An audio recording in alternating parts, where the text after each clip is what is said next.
계속해서 우리 이사야 말씀 선포하고 있는데요. 이사야 말씀 13장부터 23장까지는 이제 심판에 관한 말씀입니다. 우리 13장 우리 지난주에 바벨론의 심판에 대한 내용을 봤고요. 또 여러 가지 이제 이스라엘, 유다, 또 유다 지역의 시몬, 암몬 여러 가지 심판이 있는데요. 오늘은 그 중에 첫과 마지막 대표적인 말씀입니다. 심판에 오늘은 시돈과 이 두로에 대한 말씀을 같이 나누어 보려고 합니다. 우리 혹시 준비되셨으면 우리 시돈과 두로가 어디 있는지 오늘은 지도가 굉장히 중요해서요. 지도 한번 보여주시겠습니까? 네, 예루살렘이 있고요. 두로와 시돈이 있고요. 사실 그 시돈 옆에 조그마한 섬이 있어요. 저 섬 말고 더 조금 아주 타이니한 섬이 있는데 그것도 이제 시돈, 두로입니다.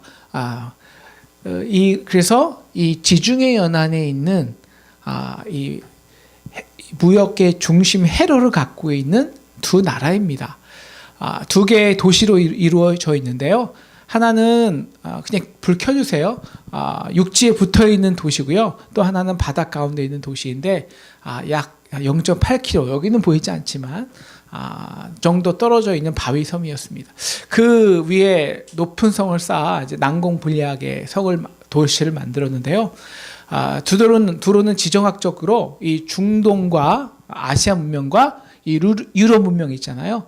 이것을 그리고 그 아프리카 이 세 개의 이게 유럽과 중동과 또 아시아 이 네 개 지역을 연결하는 가장 중요한 통로였습니다. 보시면 알겠죠, 그죠? 그래서 두로는 이 지정학적으로 두로는 지정학적으로 중동과 아시아 문명과 유럽 문명 그리고 아프리카를 이제 연결하는 데다가 지중해의 안정적인 백기를 제공해 주었기 때문에요. 정말 천혜의 조건을 갖고 있는 항구 도시였습니다. 당연히 이제 두로는 그 당시 무역의 중심지가 되었죠. 한번 그 다음 보여주시겠습니까? 네, 그 다음 지도하고요. 네, 이게 잘 안 보이죠? 여기가 저 끝이 두로예요. 두로와 시돈이에요. 그 다음 보여주시고요. 이 두로와 시돈으로부터 모든 이 해양길이 다 열리고요. 이 두로와 시돈으로부터 이게 무역 상권이에요. 다 무역 상권이 사실 두로와 시돈을 거쳐서 오기 때문에 사실 모든 상권의 중심지가 두로와 시돈이었고요. 그래서 모든 돈이 이제 모이게 됩니다. 이 다시스는 이제 스페인인데요. 이제 이런 것만 보여주면 됐을 것 같아요. 이제 이렇게 두로가 그 당시 해양 무역의 중심지였다만 알면 되고요. 지금 다시스가 많이 나오는데요. 오늘 말씀에서 이제 안 보이셔도 되고요. 다시스는 이제 스페인입니다. 그래서 저 스페인, 그러니까 유럽 끝에서 해양선들이 다 두로와 시돈으로 오는 건데요. 유럽의 물건을 팔고 중동과 아시아의 물건을 사가게 하는 거죠. 또한 아프리카 북부에서 많은 양의 많은 이 노예들을 사다가 비싼 값에 거래한 것이 또 두로와 시돈입니다. 3절에 나와 있는 것 같죠. 애굽 또한 이 애굽의 나일강의 곡창지대가 있거든요. 거기다 이제 쌀을 사다가 중동과 아시아에 비싸게 파는 거예요. 그래서 에스겔 27장을 보면 두로의 해상 무역이 지역적으로 얼마나 광범위하고 품목도 다양했다는 것을 우리가 굉장히 자세하게 알고 있는데요. 시돈은 이 두로 위쪽에 거의 붙은 도시인데요. 이 두로 항구로 인해서 다양한 상권과 시장이 형성되었습니다. 2절에 보면 이 바다에 왕래하는 시돈 상인들로 말미암아 부유하게 너 해변 주민들아라는 말이 있잖아요. 이게 두로 시돈이죠. 무역 항구인 두로 때문에 시돈이 발전하고 또 이 시돈의 상권 때문에 두로 다시 발전하는, 그래서 연안 근처에 있는 많은 백성이 막 부가 쌓이기 시작하는 거예요. 매일매일 쌓여가는 부와 돈 때문에 사람들의 기쁨과 즐거움이 넘쳐났던 곳입니다. 그래서 먼 지방까지 이 세력을 떨쳤던 성이었죠. 그래서 이제 7절에 보시면 두로와 시돈을 희락의 성이라고 말하고 있습니다. 자, 이렇게 우리가 돈이 얼마나 쌓이면 얼마나 좋을까요? 네. 자, 오늘 이사야의 이 이상을 가만히 살펴보면 이것이 무슨 심판이라기 하기보다는요, 무슨 애곡의 시에 더 가깝게 들립니다. 우리 13절을 보십시오. 13절을 보시면요. 이제 여호와께서 그 성을 마치 갈대아의 사람의 땅 바벨론 같이 바벨론을 황폐하게 시킨 것 같이 시돈과 두로를 헐어서 황무하게 하시기로 작정했기 때문입니다. 내가 가장 강한 제국 바벨론도 황폐시켰는데 내가 두로와 시돈 황폐하게 하지 못하겠느냐라는 것이죠. 여호와께서 작정하시자 매일매일 쌓여가는 재물을 보며 즐거운 비명과 희락에 가득하던 두로와 시돈 백성들이 하루아침에 애곡과 통곡을 합니다. 근데요, 두로와 시돈 백성만 애곡하는 게 아니에요. 전 세계가 애곡합니다. 왜냐? 해양 통로를 잃어버렸기 때문에요. 우리 1절부터가 애곡인데요. 이 다시스의 배들, 스페인의 수많은 무역선들이 애곡에 동참하는데요. 온갖 귀한 물품을 가지고 싣고 두로까지 가서 두로와 시돈에서 많이 팔아서 큰 돈을 벌려고 생각했는데 갑자기 두로가 황폐해졌다는 소리를 들은 거예요. 해양 배가 가는데. 그럼 이 두로항이 없어지면 마땅히 그 근처에 정박할 곳도 없습니다. 들어갈 곳도 없으며 라고 그렇게 한탄하는 것이에요. 그래서 14절을 보면 두로를 향해 가는 수많은 다시스의 배들이 슬피 부르짖기 시작합니다. 어찌 이런 일이 있단 말이냐.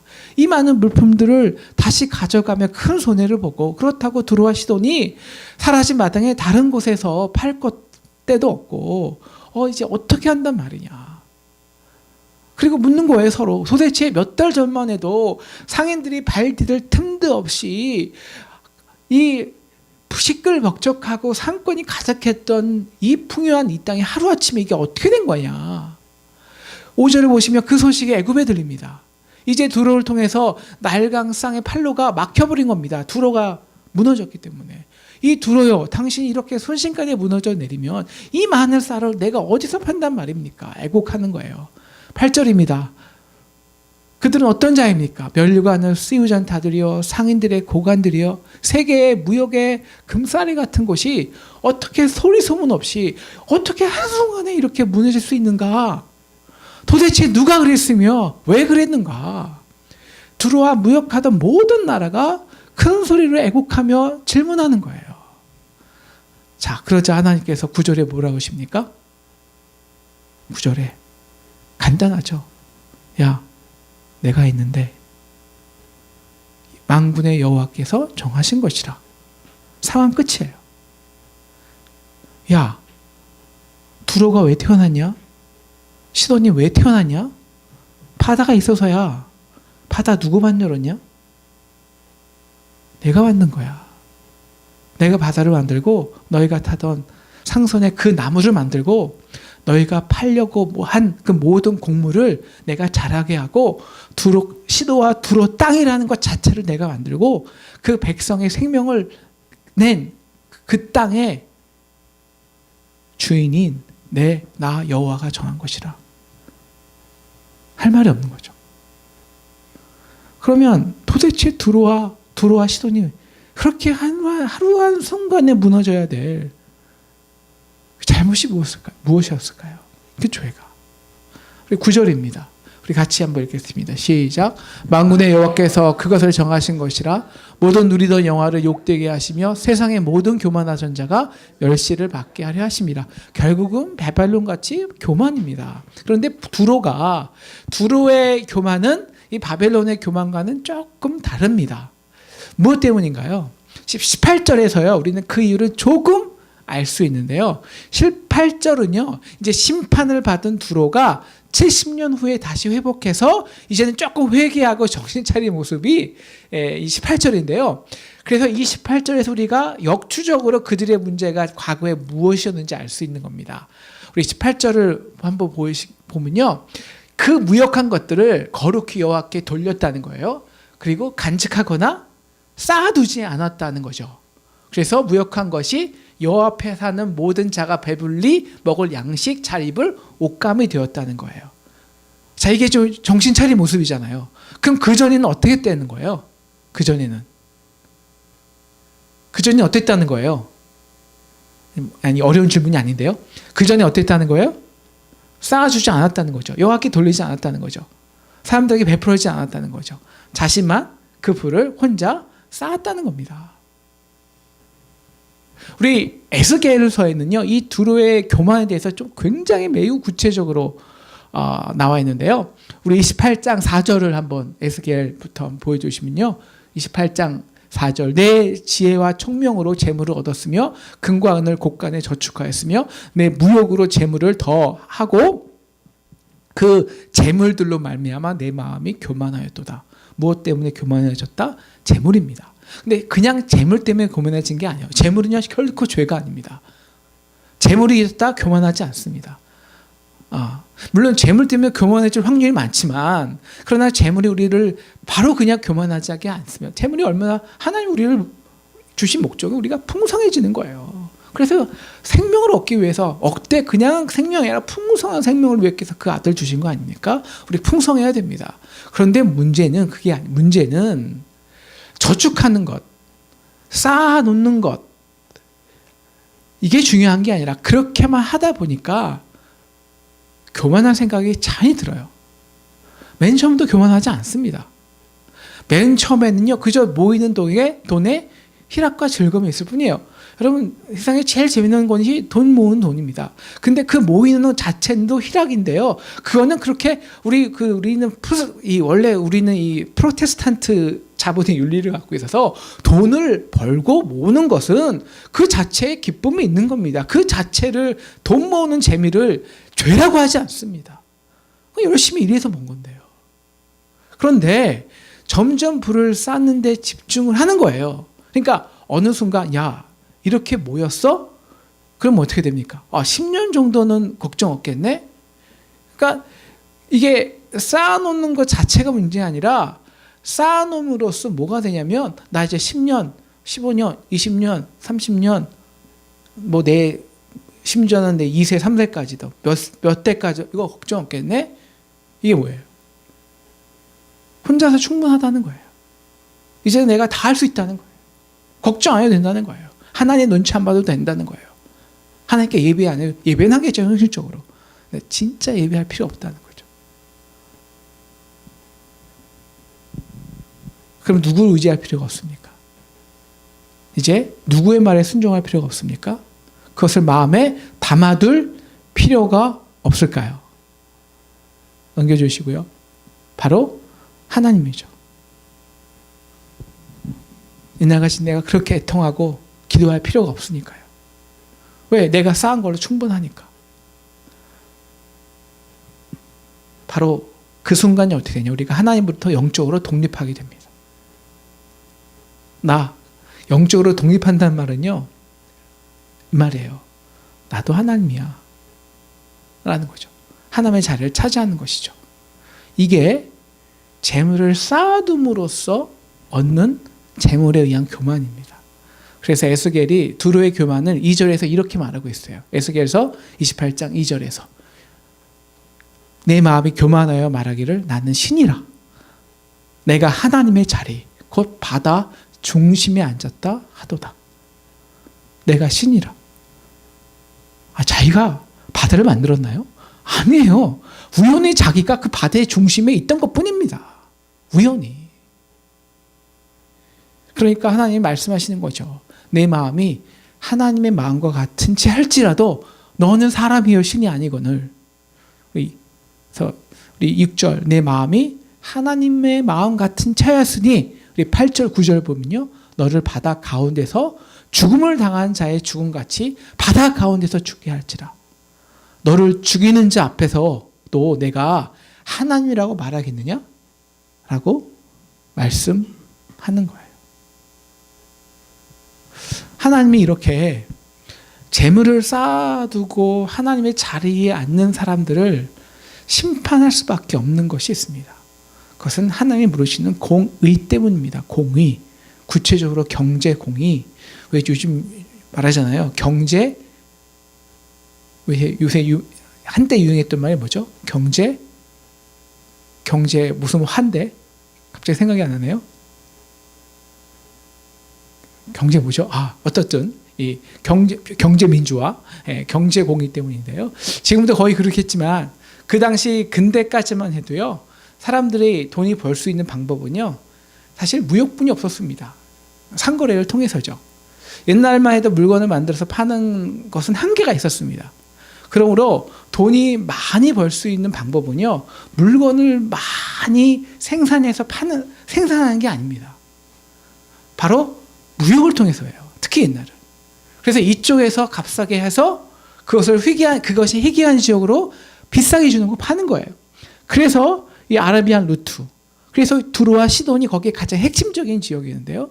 그래서 두로와 시돈이 그렇게 돈을 많이 번 거예요. 중국에서 비단과 차를 싸게 사서 유럽으로 팔고, 유럽에서 인도에서 향신료나 흰기품을 사서 중국에다 팔았기 때문입니다. 즉 자기가 만들어서 판 것은 없어요. 이익을 얻은 건 뭐냐면 딱 유통입니다. 유통. 그러니까 유통자들이에요. 그래서 유통업자들에게 중요한 것이 두 가지입니다. 하나는 유통의 로가 있어야 돼요. 그러니까 실크로드나 두로의 백길 같은 좋은 길이 있어야 합니다. 그리고 두 번째, 목이시죠. 상권. 많은 사람들이 지나가는 상권, 그 위치가 중요합니다. 유통로와 구매자와 판매자가 효율적으로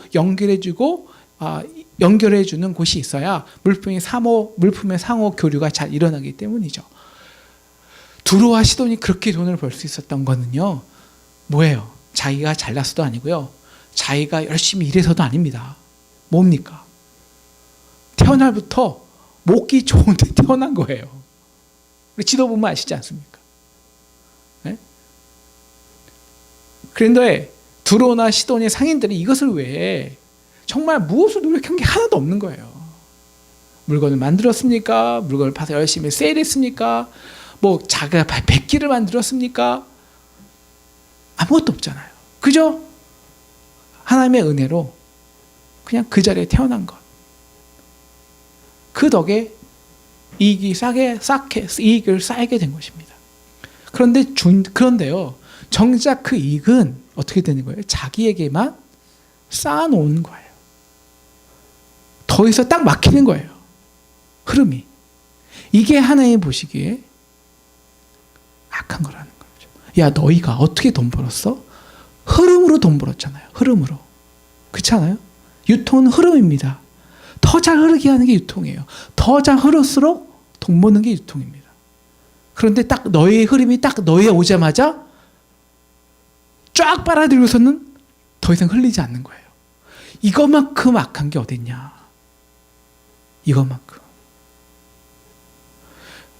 너희가 누구 때문에 부자 되었는데, 바로 아프리카, 중국에서, 인도에서 하루에 2불, 3불 받고 하루에 14시간씩 일하는 노예 때문에, 노예처럼 일하면서 커피 재배하고 누에고지에서 명주 빼내고 비단과 커피 만든 가난한 아이들 때문입니다.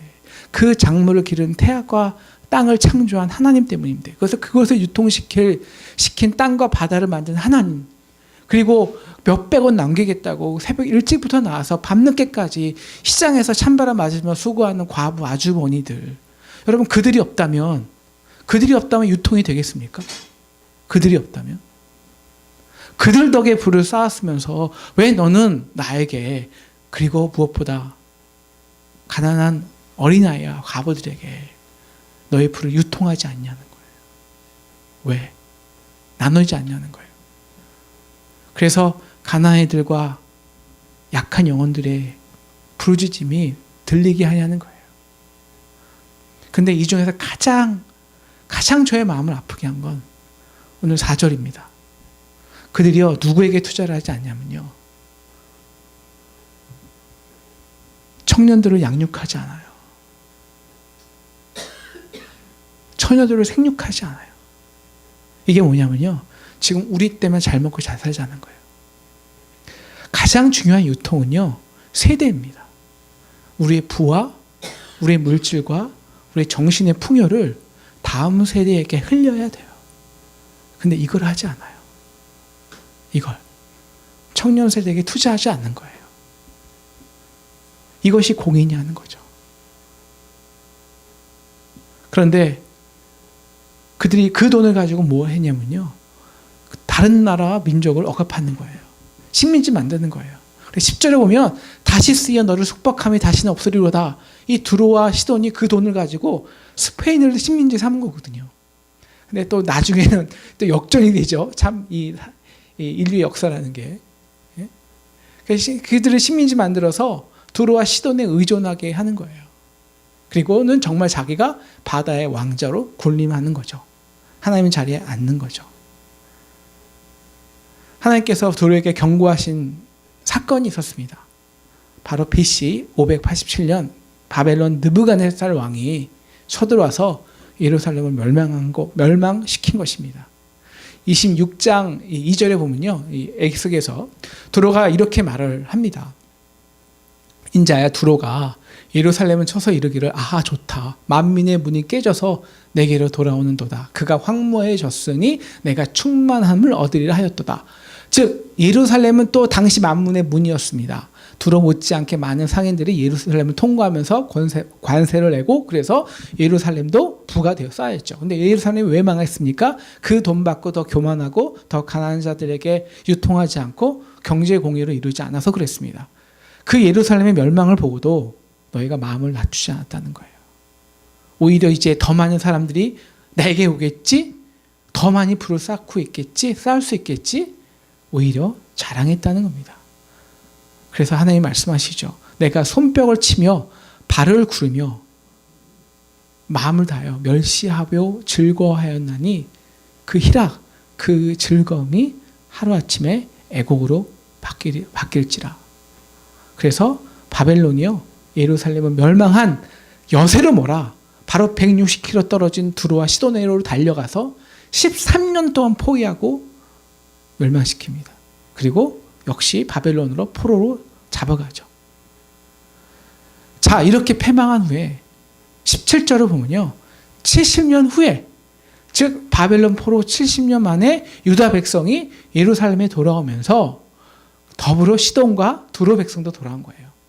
돌아와서 무역을 재개하기 시작합니다. 다시 이익을 얻게 되죠.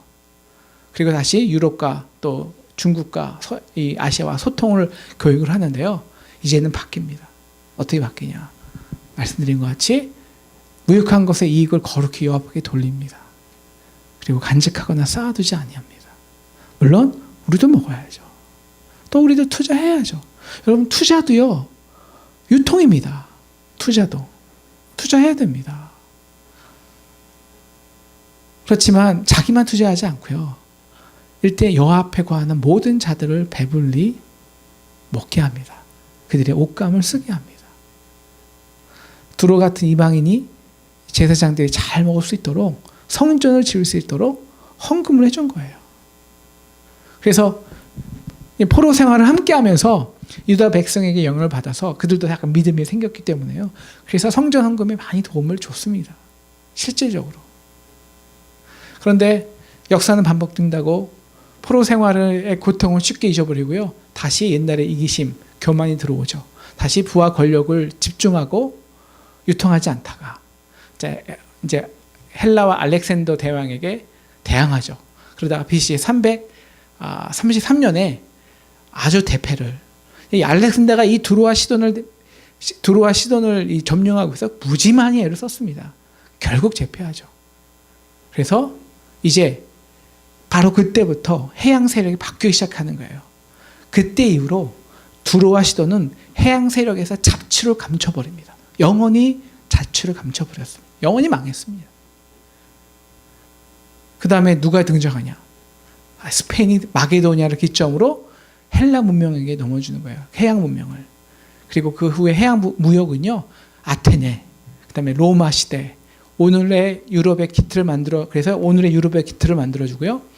다시스가 그 예언 10절 예언이 정확히 들어맞아서 중세까지는 이제 이탈리아가 잡다가 이제 스페인이 그 넓은 해양 항국의 주도권을 잡게 됩니다.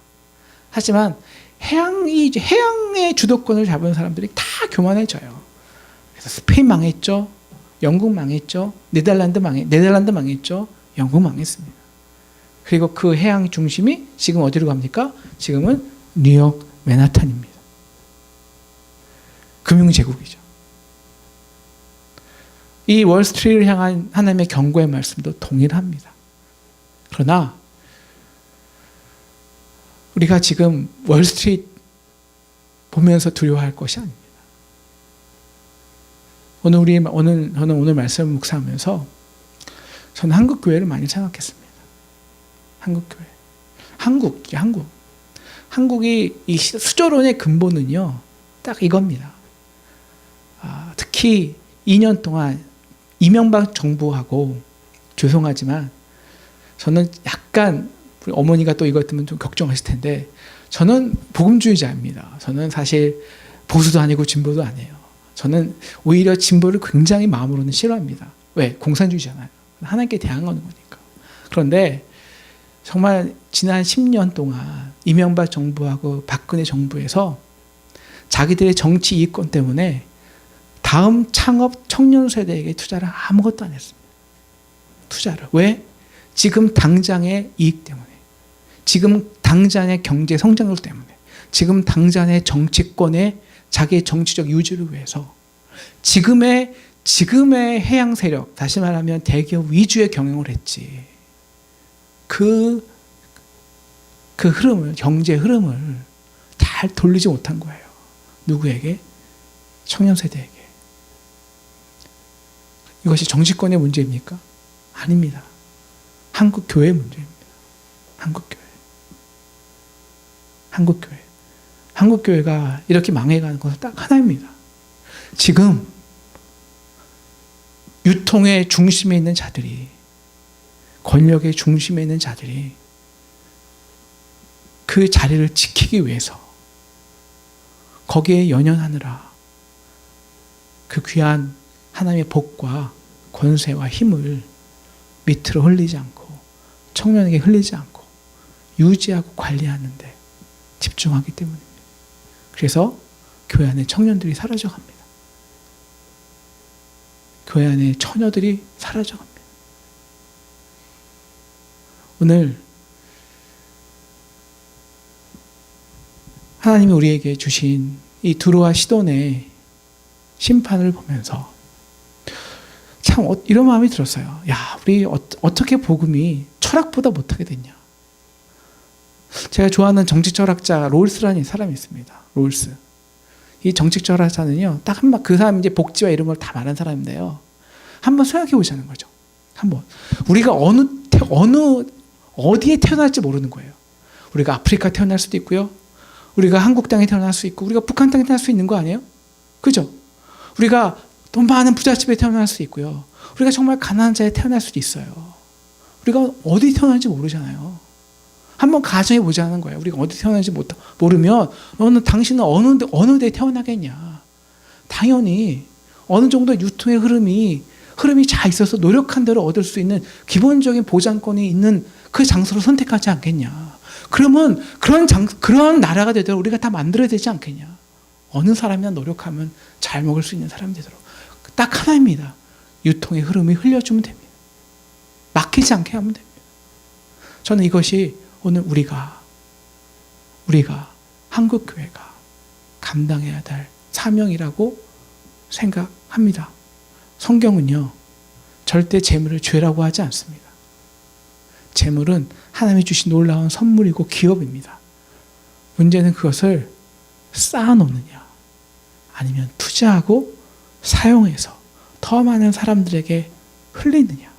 어차피 그것 세상 사람들도 다 인정하는 겁니다. 이것은 내가 힘으로 내가 노력하고 내가 노력해서 얻은 것도 아니고, 우연히 그냥 좋은 집에 태어나서, 아니면 좋은 상권에 있어서, 아니면 하나님이 주신 그 유통의 질서에서 운이 좋아서 우리가 얻은 겁니다. 그것을 나의 것이라고 주장하는 것은 마치 내가 하나님이라고 말하는 것과 같다는 거죠. 그러면 어떻게 해야 됩니까? 열심히 흘려야 됩니다. 근데 무조건 흘리는 것도 아니에요. 그것도 하나의 방법은 아닙니다. 지혜롭게 투자할 건 투자하면서 우리가 흘려야 되겠습니다. 흘려야 됩니다. 오늘 우리는 이것을 영적으로, 우리가 꼭 재물이 아니라도요, 우리가 받은 영적인 축복과 이 부흥을 지금 메말라가는 자녀 세들에게, 청년 세들에게 흘렸으면 좋겠습니다. 우리 리뉴가 할 것이 많지만, 그래서 이 땅에 수저론이 뭡니까? 수저론. 은수저, 금수저, 동수저 뭡니까? 흐름이 없다는 거예요. 모든 세계가 딱 막혀서 세대 간의 소통과 흐름이 있을 수 없다는 거예요. 하나님 보시기에 제일 아파하는 것입니다. 어떻게 복음이 들어와서 이 나라의 양반과 상민과 천민과 이 흐름을 깨고 흘렸는데 어떻게 다시 이 땅에 이 수저론이 들어오게 되었습니까? 오늘 복음이 우리에게 주어졌다면 복음은 복의 근원이 되는 것입니다. 아브라함처럼. 복의 근원이 되려면 우리가 얼마나 부자여야겠습니까? 얼마나 풍요해야 되겠습니까? 하지만 우리가 이 풍요와 받은 은혜를 우리만 쌓아두지 않고 흘려서 진정 복의 근원이 되는 저와 여러분 되었으면 좋겠습니다. 기도하겠습니다. 하나님 아버지 감사합니다. 하나님 오늘 두로와 시돈의 이 멸망